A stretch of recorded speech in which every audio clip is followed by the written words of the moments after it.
అనుకున్నదే అయ్యింది. మంచి సినిమా కంటే బూతు చిత్రం మీద హిందీ ప్రేక్షకులకు ఎక్కువ ఆసక్తి ఉందని అర్థమైంది. ఇది ఏ ఇండస్ట్రీలో అయినా ఉండేదే కానీ హిందీలో బూతు సినిమాల మీద ఆసక్తి మరీ ఎక్కువని మరోసారి రుజువైపోయింది. పోయిన శుక్రవారం బాలీవుడ్ లో మాధవన్ ప్రధాన పాత్ర పోషించిన సాలా ఖడూస్ తో పాటు సన్నీ లియోన్ ద్విపాత్రాభినయం చేసిన మస్తీ జాదే రిలీజ్ అయిన సంగతి తెలిసిందే. ఈ రెండిట్లో సన్నీ సినిమాకే అడ్వాన్స్ బుకింగ్స్ ఎక్కువగా జరిగాయి. ఓపెనింగ్స్ విషయంలోనూ మస్తీ జాదేనే పైచే సాధించింది.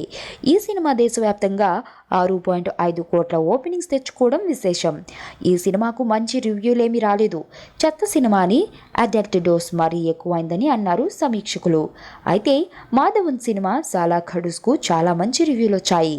మంచి టాక్ వినిపించింది. అయినప్పటికీ ఈ చిత్రం తొలి రోజు 2.5 కోట్లే వసూలు చేసింది. అది కూడా తమిళ వెర్షన్ కూడా కలిపితే వచ్చిన మొత్తం. అయితే కలెక్షన్లు స్టడీగా ఉన్న మాట మాత్రం వాస్తవం. వీకెండ్ అయ్యాక కూడా జనాలు ఈ చిత్రాన్ని బాగానే ఆదరిస్తున్నారు. ఈ ఏడాది ఎయిర్ లిఫ్ట్ తర్వాత ఇదే మంచి సినిమా అన్న పేరొచ్చింది.